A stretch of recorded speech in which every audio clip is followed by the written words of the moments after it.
Ultrasound நண்பர்கள் அனைவருக்கும் வணக்கம். இந்த பதிவில் பார்க்க போகிற படம் ஒரு தரமான உலக சினிமா வரிசையில் ஒரு உன்னதமான படம், த மோட்டார் சைக்கிள் டைரிஸ்.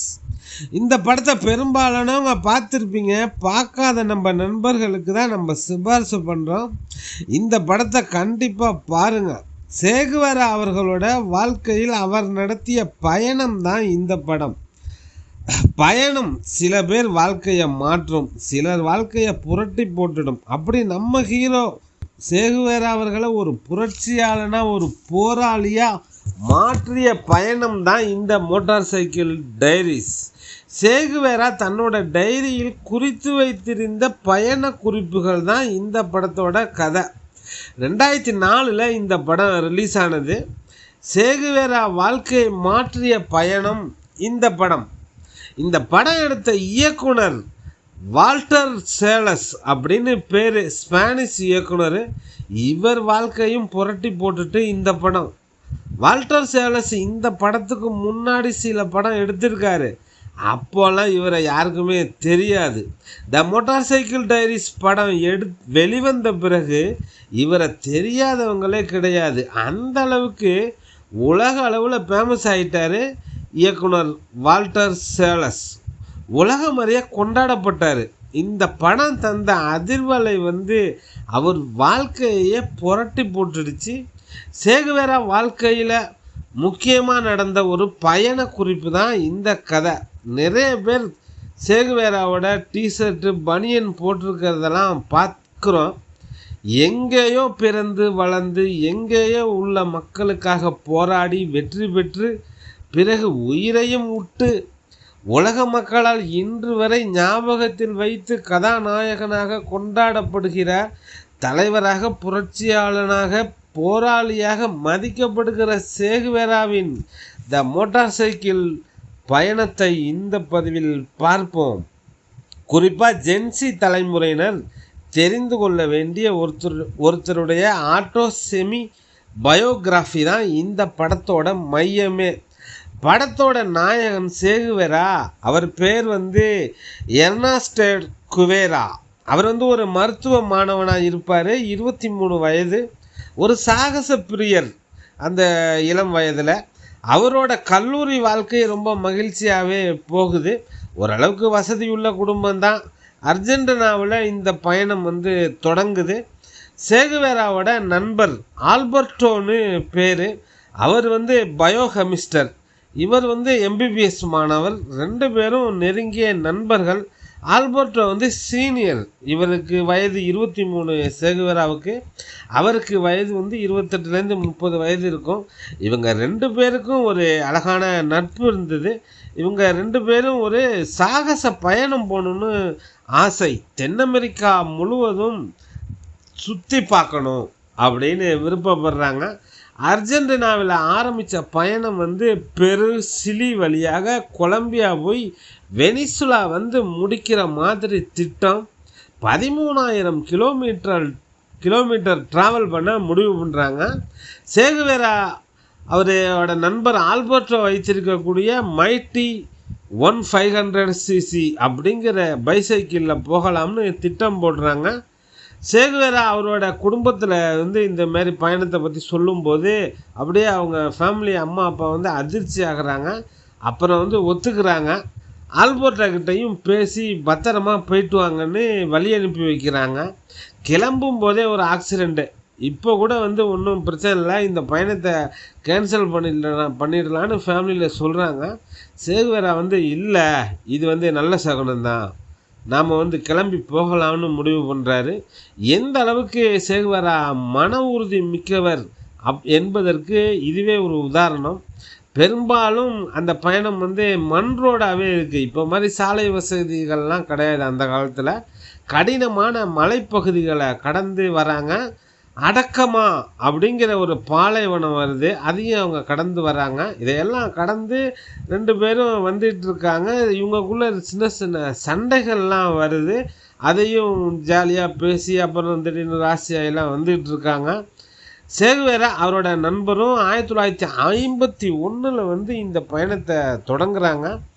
போகிற வழியிலேயே சின்சினான்னு சேகுவேராவுடைய காதலியை தேடி போகிறாங்க. அவங்க அந்த சின்சினா வந்து வசதியான குடும்பத்தை சேர்ந்தவங்களாக இருப்பாங்க. இந்த மாதிரி தென் அமெரிக்கா முழுவதும் பயணம் செய்ய போகிறேன்னு சொன்னதும் அவங்க வந்து ஏற்றுப்பாங்க. இவருக்கு சேகுவேராவுக்கு வந்து அவங்க காதலி வந்து ஒரு $15 பணம் கொடுப்பாங்க, செலவு பண்ணாமல் வச்சுக்க அப்படின்னு சொல்லுவாங்க.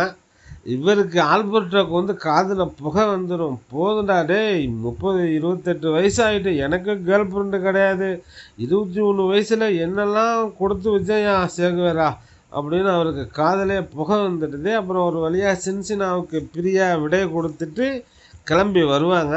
இப்படி வரும்போது வர்ற வழியில் நிறைய வெள்ளந்தியான ஏழ்மை நிலையில் வாழக்கூடிய, வாழ்க்கையை ஓட்டக்கூடிய நிறைய மனிதர்களை சந்திக்கிறாங்க. இந்த பயணம் மூலமாக சேகுவேரா கொஞ்சம் கொஞ்சமாக மோல்ட் ஆகுறாரு. ஏற்கனவே வந்து மன உறுதி மிக்கவர், மேலும் வந்து ஒரு பக்குவப்பட்ட மனிதனாக மாற்றுது இந்த பயணம். அநீதியை கண்டு பொங்குறாரு. அநீதியான பண்ணை முறையில் அடிமை தொழிலாளர்களை பார்த்து வேதனைப்படுறாரு. ஆல்பர்ட்டோ வந்து கூச்சப்படுறாரு, யாருக்கிட்டையும் வந்து உதவி கேட்கவே தயங்குறாரு ஆல்பர்ட்டோ. ஆனால் சேகுவேரா வந்து தயக்கம் இல்லாமல் எல்லார்ட்டையும் பேசுகிறாரு. ஒரு ஆல்பர்ட்டோ வந்து இந்த பயணம் தொடங்கும் போதே ஒரு உறுதிமொழியோடு தான் இந்த பயணத்தை தொடங்கியிருப்பார். அதாவது என்னென்னா, அவருக்கு வர அந்த ஆண்டில் ஜூலை 2ஆம் தேதி வந்தால் ஆல்பர்ட்டோவுக்கு 30 வயது.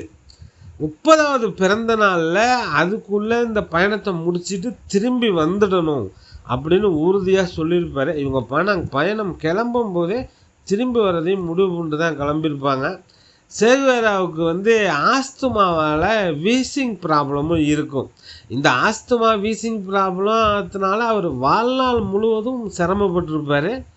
ஆல்பர்ட்டோ வந்து தன் மேலே இறக்கப்படக்கூடாது, தான் வந்து ஒரு பேஷண்ட்லாம் கிடையாது, தான் ஒரு நெஞ்சிரம் மிக்க உறுதியான மனிதன் போல் சேகுவேரா காமிச்சிப்பார்.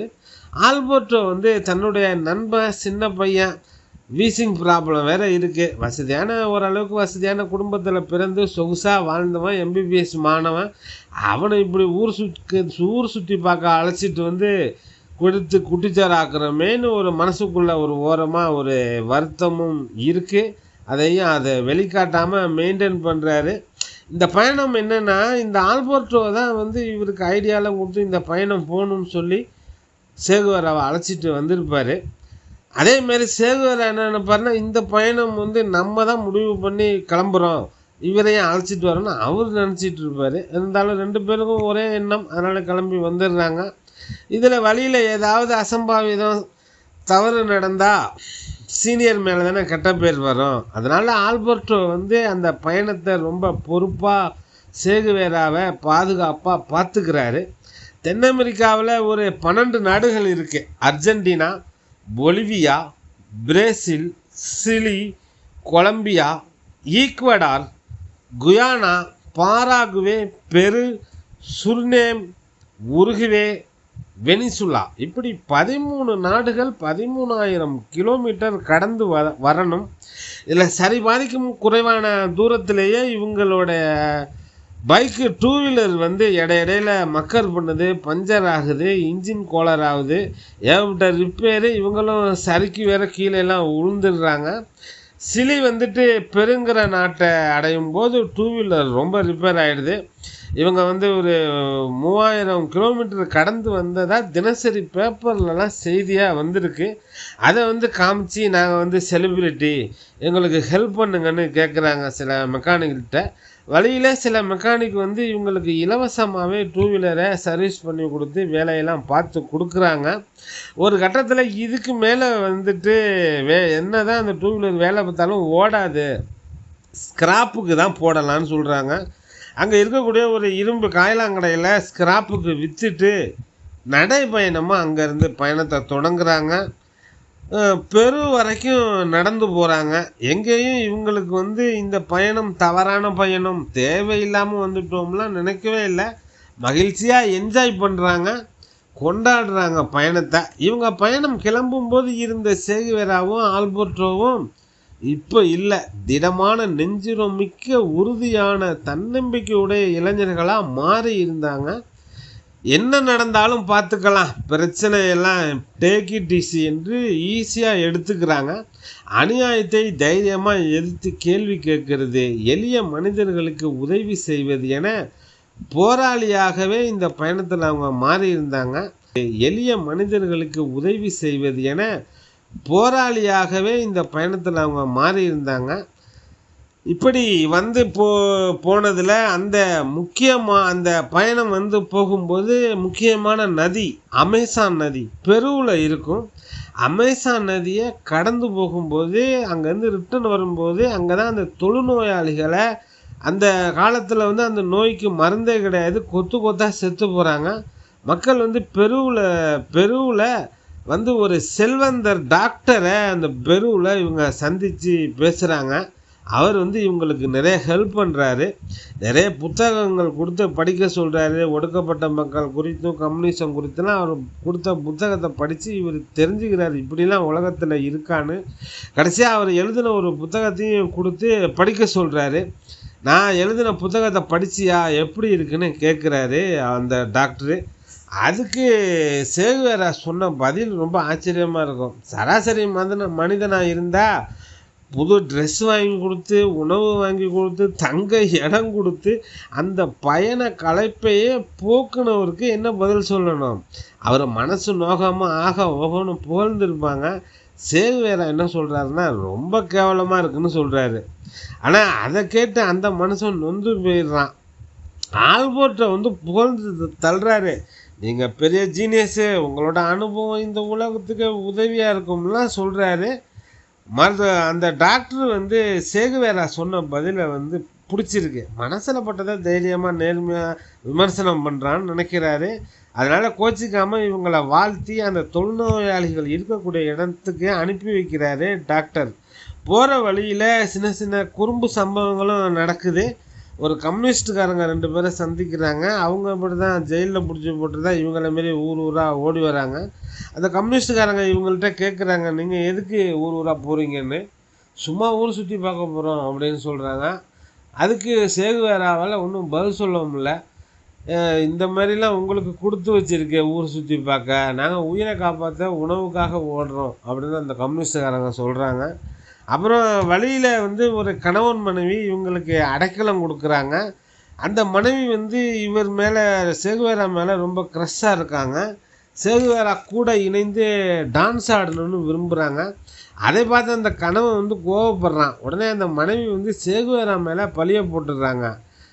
தான் தப்பாக அப்ரோச் பண்ணினதா சொல்கிறாங்க. சின்ன தள்ளுமுள்ள ஆகுது. அங்கேருந்து ஆளை விட்டா போதும்னு தப்பிச்சோம் முளைச்சோன்னு ஓடியாடுறாங்க. இந்த ஆல்பர்ட்டோ இவரை திட்டுறாரு, தங்க இடம் கொடுத்தவன்ட்ட இப்படியா வம்பு பண்ணுவேன், சரி வா போவோம்னு சொல்லிட்டு அங்கேருந்து கிளம்பி போகிறாங்க. ஒரு வசீகரமான, ஒரு குறும்புத்தனமான, துடுக்குத்தனமான ஒரு இளைஞனாக தான் அவர் அந்த பயணத்தில் இருக்கார். ரசித்து ஜாலியாக என்ஜாய் பண்ணுறாரு. அந்த அமேசான் நதி இருக்குது இல்லையா, அதை நீந்தி கடக்கிறதுலாம் அவ்வளோ சாதாரணம் இல்லை. அமேசான் நதியில் பாலம் கட்டவே முடியல. அவ்வளோ வேகமாக தண்ணீர் காற்றாற்று வெள்ளம் மாதிரி கரை புரண்டு ஓடக்கூடிய நதி. அதில் ஆஸ்துமா வீசிங் ப்ராப்ளம் இருக்கிற ஒருத்தர் அந்த நதியை நீந்தி கடக்கிறதெல்லாம் சாத்தியமே இல்லை. அதில் நீச்சல் அடித்து கடந்து வந்திருக்காரு. அந்த தொழுநோயாளிகளை பார்த்து ரொம்ப வேதனைப்படுறாரு. அங்கே இருக்கக்கூடிய டாக்டர்ஸ்லாம் ரொம்ப அந்நியமாக க்ளவுஸ் போட்டுக்கிட்டு காணாமல் கடமைக்கு ஒர்க் பண்ணுறாங்க. தொழுநோயாளிகளை தொட்டு பேசுகிறாரு. அவங்களில் ஒருத்தராக மாறி அவங்களுக்கு ஹெல்ப் பண்ணுறாரு. அவங்களுக்கு நம்பிக்கை தரும் விதமாக பேசுகிறாரு. நோய் தொற்றிலிருந்து எப்படி தங்களை தற்காத்து கொள்வதுன்னு புரியும்படியாக அட்வைஸ்லாம் பண்ணுறாரு. அந்த தொழில்நோயாளிகள்கிட்டருந்து விடைபெறும் போது தான் அந்த அமேசான் நதியை நீந்தி கடக்கிறாரு. நீந்தி கடக்கிற அந்த காட்சியில் அந்த ஒரே சமயத்தில் அவர் ஆஸ்துமா வீசிங் ப்ராப்ளத்தையும் வென்று விடுகிறாரு. மன உறுதி மிக்க மனிதன் எதையும் சாதிக்க முடியும் என்பதை ப்ரூவ் பண்ணுறாரு. கதையின் ஆரம்பத்தில் ஒரு பறவையை ஆல்பர்ட்டோ ஷூட் பண்ணுவார். போய் அதை எடுத்துகிட்டு வான்னு சொல்லுவார். அப்போது சேகுவேரா வந்து பயப்படுவார். அந்த பறவை வந்து ஒரு ஏரியில் தண்ணியில் விழுந்துடும். அந்த ஏரியில் நீந்தி போய் அந்த பறவையை எடுத்துகிட்டு வர்றதுக்கு பயந்தவர் இப்போ அமேசான் நதியை நீந்தி கிடக்கிறத பார்த்து ஆல்பர்ட்டோ அப்படியே முடிவு பண்ணுறாரு, இவன் பெரிய ஆளாக வருவான் அப்படின்னு அவருக்கு நல்லா தெரியுது. இந்த உலகத்தை மாற்றியதற்கு முன்பு இந்த உலகம் எப்படி இவரை மாற்றினது என்பது தான் இந்த படத்தோட மைய கதையே. இந்த மோட்டார் சைக்கிள் டைரிஸ் வந்து புத்தகமாகவே வந்திருக்கு. இந்த படம் பார்க்கும்போது இந்த புத்தகத்தை படித்த நிறைவு நமக்கு தருது இந்த படம். அதுக்கு காரணம் என்னென்னா, ஆல்பர்ட்டோ வந்து இந்த படத்துக்கு தன்னோட பங்களிப்பை அவர் செஞ்சுருக்காரு. இந்த படம் எடுக்கும்போது கூட இருந்து நடந்த சம்பவங்களை எடுத்து சொல்லி ஆல்பர்ட்டோ உதவி இருக்காரு.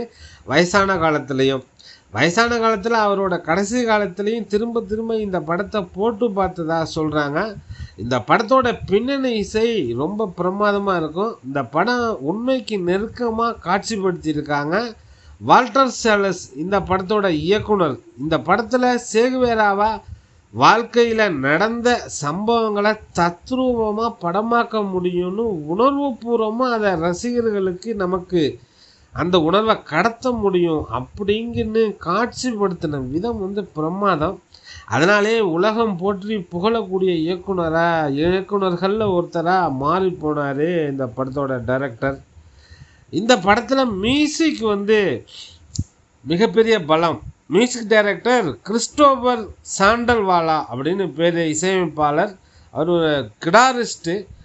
கிடார் மூலயமாவே பிரமாதமாக மியூசிக் பண்ணியிருப்பார். கம்பி கருவி மூலமாக அந்த காட்சிகளை நமக்குள்ளே ஊடுருவ செய்தவர். பின்னணி மியூசிக் வந்து இந்த படத்துக்கு பெரிய பலம். கிட்டத்தட்ட 9,000 கிலோமீட்டர் பயணம் செய்து வந்த பிறகு தான் அந்த தொழுநோயாளிகள் இருக்கக்கூடிய ஒரு தீவுக்கு போகிறாங்க. கப்பலில் போகிறாங்க. அந்த டாக்டர் வந்து அனுப்பி வைக்கிறாரு. 3 வாரம் இருந்து உதவியெல்லாம் இவங்க பண்ணுறீங்களான்னு கேட்குறாங்க. இவங்களும் ஹாப்பியாக ஒத்துக்கிட்டு அந்த கப்பல் பயணத்தில் மேற்கொள்ளும்போது தான் அந்த கப்பல் பயணம் வந்து அவர் மனசை ரொம்பவே பாதிக்குது. அதாவது அந்த கப்பலில் ஏழைங்களுக்கு ஒரு கிளாஸு, மற்ற பணக்காரங்களுக்குன்னு ஒரு கிளாஸு. இவங்க கப்பலில் கூடவே சின்னதாக ஒரு படகு வரும். அந்த படகு முழுவதுமே ஏழை எளிய மக்கள் இருப்பாங்க. இவங்க 2 பேருக்கு வந்து அந்த கப்பலில் தனி ரூம் வசதி, சாப்பாடுன்னு பிரமாதமாக இருக்கும். இவங்களுக்கு கொடுத்துருக்கிற ரூமில் 2 பேருக்கு 20 பேர் தங்கக்கூடிய அளவுக்கு பெருசாக இருக்கும். எல்லாமே இட வசதிலாம். ஆனால் அந்த ஏழை எளிய மக்கள் வர்றதுல 2 பேர் இருக்கக்கூடிய இடத்துல 10க்கும் மேற்பட்டவங்க இருப்பாங்க. இந்த பணக்காரர்கள் நினைச்சா அந்த ஏழை மக்களை இந்த கப்பலில் ஏற்றிக்கிட்டு எல்லோரும் ஃப்ரீயாக சந்தோஷமாக போக முடியுமே, அதையே செய்ய மாட்டேங்கிறாங்கன்னு தோணுது. அந்த 5 நாள் கப்பல் பயணம் இவரை மனசை வந்து வெகுவாக பாதிக்குது. மனிதர்களுக்குள்ளேயே இருக்கக்கூடிய ஏற்றத்தாழ்வுகள், ஏழை பணக்காரன், உயர்ந்தவன் தாழ்ந்தவன் என்கிற எண்ணம், அதிகாரம், பவர் சிலர் பேர்கிட்ட மட்டுமே இருக்குது அப்படின்னு நினைக்கிறாரு. இந்த பயணத்தில் இவங்க நினச்ச மாதிரியே சேகுவேராவோட பர்த்டே அப்போ அந்த தொழுநோயாளிகளுக்கு ட்ரீட்மெண்ட்லாம் பார்க்குறாரு இல்லையா, அப்போ இவருக்கு பர்த்டே வருது. அதை ரொம்ப செலிப்ரேட் பண்ணுறாங்க. அதோடு இவங்க பயணத்தை நிறைவு செய்கிறாங்க. கிட்டத்தட்ட இவங்க கடந்து வந்த தூரங்கிறது 12,400 கிலோமீட்டர். இந்த பயணம் முடிவில் ஆல்பர்ட்டோ வந்து வேலை விஷயமாக வேறு ஊருக்கு போகிறதா இருக்கார். 2 பேரும் ஹாப்பியாக கடைசியாக ஹக் பண்ணி ரொம்ப சந்தோஷமாக தான் அங்கேருந்து பிரிஞ்சு போகிறாங்க. சேகுவேரா வந்து அர்ஜென்டினா அவரோட சொந்த ஊருக்கு போகிறாரு ஃப்ளைட்டில். இவர் வேறு ஊருக்கு போகிறாரு ஆல்பர்ட்டோ. இவங்க பிரிஞ்சு போனப்போ வந்து வருடம் வந்து 1952 அந்த பயணத்தை முடிச்சுட்டு 8 வருஷம் கழித்து 1960 ஆல்பர்ட்டோவுக்கு ஒரு லெட்ரு வந்திருக்கும். அதில் பியூஸ்னு தான் அவரை கூப்பிடுவாங்க. அந்த பியூஸ்டேருந்து லெட்ரு வந்திருக்கும். அதாவது சேகுவேராவோட பேர் பியூஸு. ஆல்பர்ட்டோவுக்கு பியூஸ் வந்து ஒரு லெட்ரு போட்டிருப்பார். அந்த லெட்டரை பிரித்து படிக்கும்போது அவர் சேகுவேராவாக மாறியிருப்பார். கியூபா மக்களுக்காக மிகப்பெரிய புரட்சி பண்ணியிருப்பார். அதுக்காக ஹெல்ப் பண்ண ஆல்பர்ட்டோவையும் கூப்பிட்ருப்பார். 8 வருடம் கழித்து தன் நண்பனை பார்க்க போய் கியூபாவில் மீட் பண்ணிப்பாங்க. கியூபாவில் புரட்சி பண்ணி அந்த மக்களுக்கு விடுதலையெல்லாம் பெற்றுக் கொடுத்து போராடி இருப்பாங்க. அதுக்கப்புறம் 1967 அக்டோபர் 8 சேகுவேரா கொல்லப்பட்டிருப்பார். இது ஆல்பர்டோவை ரொம்பவே பாதிச்சிருக்கும். தன் நண்பன் சேகுவேரா இவ்வளோ மக்களுக்கு ஹெல்ப் பண்ணியிருக்கானே, தன் நண்பன் பேரில் ஒரு மெடிக்கல் ஸ்கூல் ஆரம்பிப்பார். இந்த படம் 2004 ரிலீஸ் ஆனது. அப்போ இவர் ஆல்பர்டோ தான் கூட இருந்து இந்த படத்தை எடுத்துகிட்டு சர்டிஃபிகேட்லாம் கொடுத்துட்டு ரொம்ப பிரமாதமாக இருக்குன்னெலாம் சொல்லியிருந்தார். 2014 ஆல்பர்டோவும் இறந்து போயிட்டார். நண்பர்கள் 2 பேர் சேர்ந்து சின்னதாக ஒரு பயணம் போகிறாங்க. அந்த பயணம் அவங்க வாழ்க்கையை மாற்றிருக்கு. அவங்க வாழ்க்கையை மட்டும் இல்லை, லட்சக்கணக்கான மக்களோட வாழ்க்கையும் மாற்றிருக்கு அந்த பயணம். இவ்வளவு தான் இந்த படத்தோட கதை. இது கதை இல்லை, நிஜமாகவே நடந்த சம்பவம். த மோட்டார் சைக்கிள் டைரிஸ்ங்கிற இந்த படத்தோட கதை மிகவும் ரொம்ப நல்லா இருந்தது. இந்த படம் பார்க்கும்போது சேகுவேராவும் ஆல்பர்டோவாகவும் நடித்த நடிகர்கள் சேகுவேராவே வாழ்ந்திருப்பாங்க இந்த படத்தில். இந்த படத்தில் மிக முக்கியமான அம்சம் அப்படின்னா கேல் கார்சியா பெர்னால் அப்படின்னு அந்த ஹீரோவாக நடித்த சேகுவேராவாக நடித்தவர். இன்னொருத்தர் ஆல்பர்டோவாக நடித்தவர் செர்னா மெர்சிடால் மொரான். அவர் தான் ஆல்பர்டோவாக நடித்தவர். இயக்குனர் பேர் தான் ஏற்கனவே சொல்லியிருந்தேன், வால்டர் சால்ஸ். இவங்க 2 பேரோட நடிப்பும் நம்ம கண் முன்னாடி சேகுவேராவையும் ஆல்பர்டோவையும் நடமாட வச்சிருக்கு அப்படின்னே சொல்லலாம். இந்த படம் தரக்கூடிய அதிர்வலை உங்களை விட்டு நீங்குவதற்கு நீண்ட நேரமாகும், நீண்ட நாட்களும் ஆகலாம். இந்த படத்தை பார்த்தீங்கன்னா ரொம்ப கவனமாக உன்னிப்பாக இந்த படத்தை பார்த்தீங்கன்னா உங்களுக்கு உடனே ஒரு 2 வீலர் எடுத்து ஒரு பயணம் போகணும், எங்கேயாவது ஒரு ட்ரிப் போயிட்டு வரணும்னு தோணும். அந்த அளவுக்கு 100% இந்த படம் உங்களை ஒரு மன ரீதியாக ஒரு ட்ரிப்பு போக ஏற்பாடு பண்ணும். அந்த அளவுக்கு ரொம்ப ஒர்த்தான படம் தான் இது. ஃபேமிலியோடு பார்க்கக்கூடிய ஒரு படம் தான். நாயகன் கேல் கார்சியா பெர்னால் நிறைய படம் நடிச்சிருக்காரு. இந்த படம் தான் அவருக்கு உலகம் முழுவதும் அடையாளம் தந்த படம். நிறைய விருதுகள் வாங்கியிருக்கு இந்த மோட்டார் சைக்கிள் டைரிஸ்ங்கிற படம். இது நாவலாகவும் தமிழ்லே இருக்குது, வாங்கி படிக்கணும்னு நினைக்கிறவங்க படிங்க. உலக சினிமாவில் ஒரு உன்னதமான படம் இந்த மோட்டார் சைக்கிள் டைரிஸ். நீங்கள் எல்லோரும் இந்த படம் பார்க்கணும், இல்லைன்னா அந்த நாவல் வாங்கி படிங்க, ஒரு புது மாதிரி அனுபவமாக இருக்கும். நான் இந்த கதையை நீங்கள் படத்தை பார்க்கணும், நாவலை படிக்கணும்னு சுருக்கமாக தான் சொல்லியிருக்கேன். படம் பார்க்கும்போது உங்களுக்கு இன்ட்ரெஸ்ட் குறையக்கூடாதுன்னு. மீண்டும் வேறொரு கதையில் சந்திப்போம். டெல்டா 7 நண்பர்களுக்கு நன்றிகள் பல.